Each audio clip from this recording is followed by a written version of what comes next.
আজকে আপনারা বলেন, যদি আজকে নৌকা, ধানের শীষ, লাঙ্গল এরকম কোন প্রতীক থাকতো, আমার মতো যাবে কোন অবস্থাতে সাহস করতাম না যে নির্বাচন করার জন্য।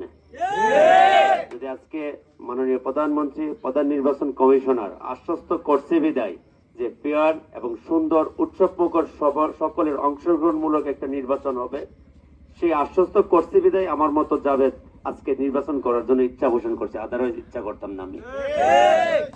আরেকটা কথা হলো যে স্যারে বলে গেছে এই কেন্দ্রেতে নাকি ভোট ব্যালট পেপার হাতে নেওয়া যায়। আমি আপনাদেরকে ওই একটা জিনিস আশ্বস্ত করতে পারি, যদি কেউ এই বছর চেষ্টা করে ব্যালটের দিকে হাত বাড়ানোর জন্য, তার হাতটা এনে রেখে দিয়ে আসতে হবে। এখনই নির্বাচন, এই 5 জুনের নির্বাচন, আলিফ যেরকম সোজা, সাপ মলে যেরকম সোজা থাকে, এরকম সোজা একটা নির্বাচন হবে। এখানে 19-20 করার মতো কেউ কোনো কথা।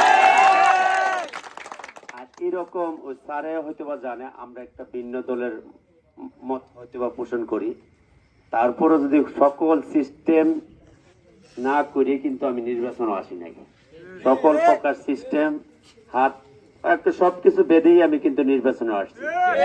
অনেকে যে বলে আওয়ামী লীগ আর বিএনপি, আজকে আপনারা বলেন আপনাদের প্রতিবেশী ইউনিয়ন বুদন্তি ইউনিয়ন না, মিজান চেয়ারম্যান কি আওয়ামী লীগ না অন্য দল? হারিস কাজী, শামীম স্যার, রাকিব ভাই, আমাদের শফিক সাহেব, প্রত্যেকটি লোক কিন্তু বুদন্তির আমার নির্বাচন এবং আনারস প্রতীকের আপনাদের কাঙ্ক্ষিত প্রতীকের নির্বাচন করতেছে। আজকে একটা প্রোগ্রাম ওনারা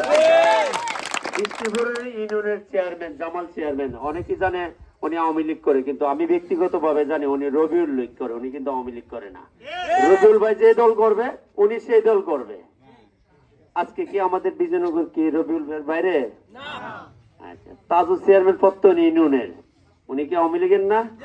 সর ইসলামপুর ইউনিয়নের চেয়ারম্যান, আজকে উপজেলা আওয়ামী লীগের সিনিয়র সহসভাপতি জসিম মাহমুদ, সিনিয়র সহসভাপতি জাহাঙ্গীর মোহাম্মদ আদেল, মান্না চেয়ারম্যান, অলি ভাই, তারা কি আওয়ামী লীগের না? তা আজকে যদি দল বিদলের থাকতো, এরকম ইস্যু থাকতো, ওনারা কি আমার নির্বাচন করে? তাই এটা এখানে যারাই দল বিক্রি করতে আসে তারা হচ্ছে টোটালি পাও এবং বুকাস নেওয়ার কথাবার্তা আছে, তারা হচ্ছে আসলে বাটপার। তাই